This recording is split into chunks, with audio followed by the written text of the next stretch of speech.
سلام، طاهری سفر هستم و با اخبار امروز سه‌شنبه 17 مارس همراه شما. در نخستین جلسه وکیلان تازه انتخابی مجلس نمایندگان شکرجان ظهوروف دیگر باره رئیس پالاتای پایانی پارلمان انتخاب شد. ضمن رأیگیری در جلسه پارلمان که روز 17 مارس صورت گرفت، اکثریت وکیلان به طرفداری شکرجان ظهوروف نامزد حوزه انتخاباتی رشت رأی دادند.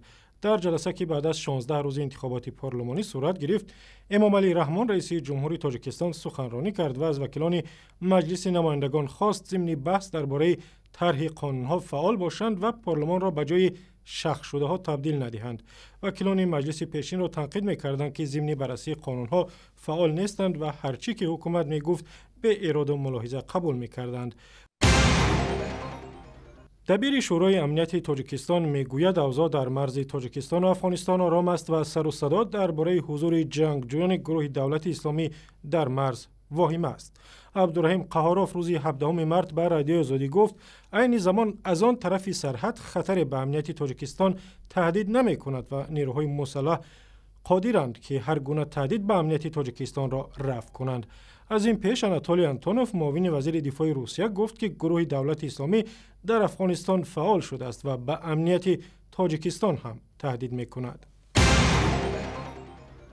دادگاه شهر دوشنبه معطره جورای و نطاق شناخته پیشین تلویزیون دولتی تاجیکستان را با گناه قلابی به 9 سال زندان محکوم کرد. محاکمه معطره جورای و روز 17 مارس در دادگاه ناحیه اسماعیل سامانی پایتخت صورت گرفت و دادرس محاکمه گفت 3 مهلت زندان بر اساس قانون عفوی تاجیکستان کم کرده می شود.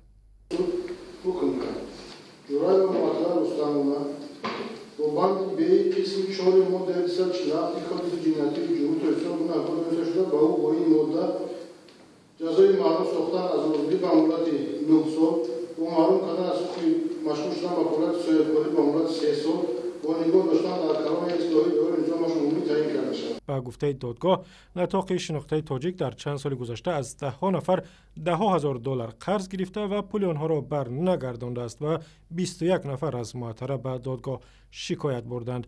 معطره ضمن نطق آخرینش در دادگاه گفت اگر او را به زندان نفرستند کار میکند و قرضهایش را برمیگرداند. معطره جورای و بیشتر از 12 سال در تلویزیون دولتی تاجیکستان به حیث نطاق کار کرده است و داوطلب کرسی وکیل پارلمان نیز بود.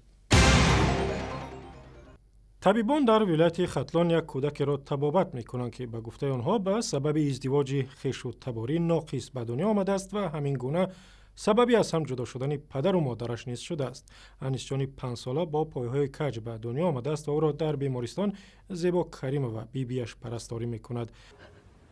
من می‌خوام که دمی سالم شوه آتش ببینه. براستی که اتم قطعی آتش گفت که طبابت نشونده عذاب نتی. با گفته مقامات ریاست تندرستی ختلان در ولایت از میان هزاران طفل معیوب 1546 نفر آنها از ازدواج‌های خویش و تباری به دنیا آمدند. از این پیش امامعلی رحمان رئیس جمهوری تاجیکستان زیاد شدن نکاح‌های خویش و تباری را تنقید کرد و از مقامات خواست پیش راه این ظهورات را بگیرند. بانک ملی تاجیکستان 3 مؤسسه قرضدهی را برای رعایت نکردن معیار و مقررات فعالیت برهم می‌دهد. در دفتر مطبوعات بانک ملی روز 17 مارس به رادیو آزادی گفتند اینوست بانک در شهر خوجند، بانک ایام در دوشنبه و تشکیلات خردی قرضدهی سرمایه‌گذاری تجارت در ناحیه حصار برهم داده می شود. با گفته بانک ملی در صورتی که بانک یا مؤسسه مالی منبع دریافت سرمایه پیدا نمی کند و توان قرض دادن را از دست می دهد، آن را برهم می دهند.